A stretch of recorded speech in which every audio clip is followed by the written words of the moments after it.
In this tutorial, we're going to go over some of the makeover tools and other blemish fixing tools in PaintShop Pro 2018. These are great tools for making quick fixes to faces in your photos. We're going to use a couple of the makeover tools, Blemish Fixer and Toothbrush, and also look at another tool called Scratch Remover, which is part of the Clone tool group. At the end, for some overall touch-ups, we'll also look at the Skin Smoothing tool.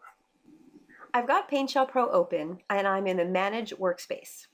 Over here, I'm going to browse to where I have the image that I want to touch up. I can double-click the thumbnail for a larger view to more easily see what I'd like to work on. Then back in the thumbnail view, I can right-click and choose Edit Photo.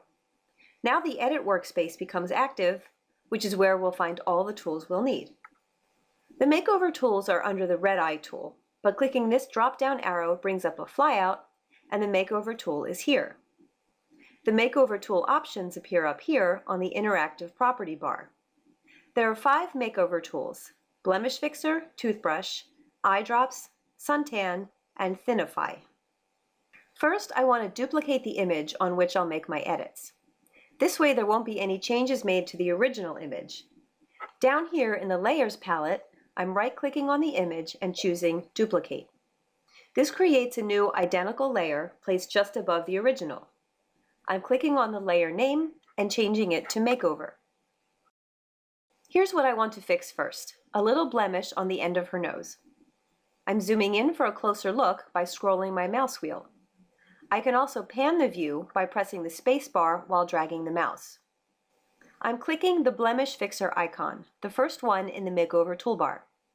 I can adjust my brush size here, but it's easier to change the brush size by dragging the mouse up or down while holding the Alt key. Blemish Fixer works like a specialized clone tool.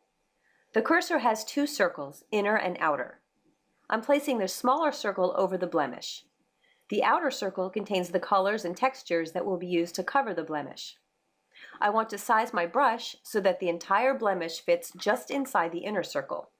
Click once and the blemish is gone. I'll do the same thing to remove this little freckle here, but first I'll zoom in some more and use a smaller brush so that just the freckle fits inside. I'll do the same for a few little blemishes on this side as well, and up here on her forehead.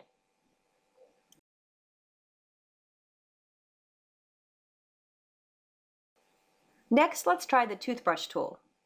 There aren't a lot of teeth showing in this picture, so I'll zoom in to get the best view. This is another one-click tool. I just click on the teeth and the toothbrush does the rest. You may have to click more than once to lighten all the various shades within the teeth. I was using the default lightening strength of 50, which makes the teeth a little too white in my opinion, so I'm using Undo to get the original teeth back. I'm reducing the strength a bit, then trying again. I like these teeth better. Next, we'll use the Scratch Remover. This is a great tool for removing scratches from old or damaged photographs. But it has lots of other uses, such as removing power lines from landscape shots or erasing stray hairs on a photograph. That's what I'm going to do here. If I zoom in closely here, I can see an awkward little stray hair. Scratch Remover is here under the Clone tool, and it works a bit like the Blemish Remover. I'm reducing the width a bit. It's best to make the tool size as small as possible to avoid affecting other areas. I'm dragging this rectangle along the straight part at the end of the hair. The colors and textures from the 2 outer rectangles are brought into the middle rectangle, removing the hair. I can drag a few more times, removing another bit of hair each time. This tool is also great for removing wrinkles, like these around the eyes, and for plucking eyebrows.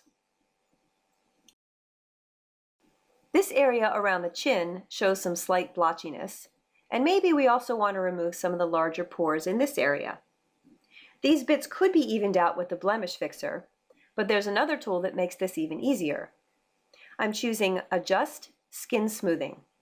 The Skin Smoothing preview window shows a before and after view, and you can zoom and pan on either image. The after view around the nose now shows smaller pores, and the chin is now smoother as well. But I can increase the smoothing amount here. If I click Preview on Image, I can see the entire effect of this tool in real time. Click OK and the changes are made. Because all of these tools were used on their own layer, I can easily compare the new image to the original one. By clicking the eye icon on the Makeover layer, I can toggle it off, leaving only the original layer displayed. Quite a difference. This brings us to the end of this short tutorial. In addition to the Makeover tools I demonstrated here, there are many other tools you can use to touch up or enhance your images. Some of these are selective focus, depth of field, glamour filters, and the ability to change the colors of eyes, hairs, or lips, just to name a few. To see these in action, check out Corel's Discovery Center at learn.corel.com. And if you found this tutorial on YouTube while searching for training content, you can find many more videos and written tutorials at the Discovery Center, again at learn.corel.com.